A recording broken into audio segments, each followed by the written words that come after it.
Hello મિત્રો, નમસ્કાર. કેમ છો? હું છું આપનો પ્રિય મનુ મહારાજ. જય માનવ સેવા પરિવાર ટ્રસ્ટ નડિયાદ દ્વારા ઘણી બધી પ્રવૃત્તિઓ ચલાવવામાં આવી રહી છે, જેમાં આજે ઘણા બધા સહયોગી દાતાઓ અમને પ્રાપ્ત થયા છે. આજના મેનુની આપણે વાત કરીએ તો સૌથી પહેલાં તો કેરીનો રસ, ખમણ, પૂરી, દાળ, ભાત અને શાક આજનું આ મેનુ હતું. અને સૌ દાતાઓ થકી આજે જય માનવ સેવા પરિવારની જે સેવાઓ જે ચાલી રહી છે એના દાતાઓ થકી આજે ભોજન પણ પીરસવામાં આવતું હોય છે અને સૌ દાતાઓ અહીંયા આનંદ અને ઉમંગથી પધારતા હોય છે. જો મિત્રો તમે પણ જો એકવાર ન આવ્યા હોય તો એકવાર ચોક્કસ દીકરાના ઘરની મુલાકાત લેજો, કારણ કે નડિયાદમાં જ છે, નડિયાદ સિટીમાં જ છે, બહુ દૂર નથી.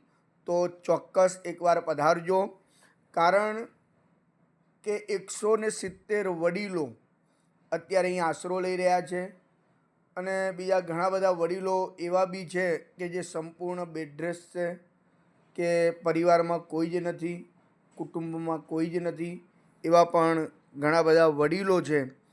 તો જે દાતાઓ થકી આજે આપણને સહયોગ પ્રાપ્ત થયો છે, તો એવા દાતાઓના હું નામ બોલી રહ્યો છું.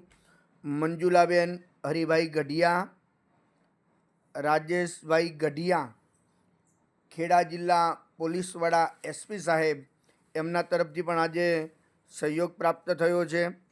તેજસ ચંદ્રસિંહ ચૌહાણ, એમના તરફથી પણ આજે સહયોગ પ્રાપ્ત થયો છે. આશીષભાઈ ગોર, અમીબેન ગોર, એમના તરફથી પણ સહયોગ પ્રાપ્ત થયો છે.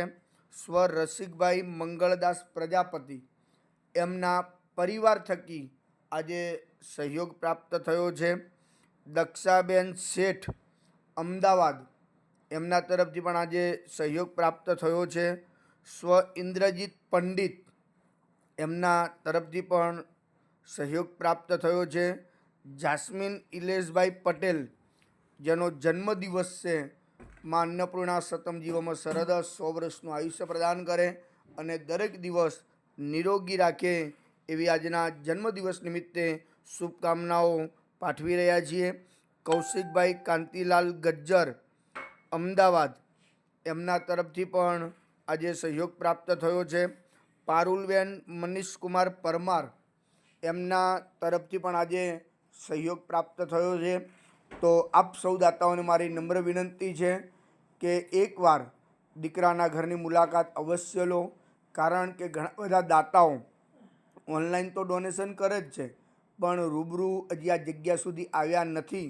તો એવા સૌ દાતાઓને મારી નમ્ર અપીલ છે કે એકવાર દીકરાના ઘરની અવશ્ય મુલાકાત ચોક્કસ લેજો. અમે આપના આભારી છીએ. Thank you so much.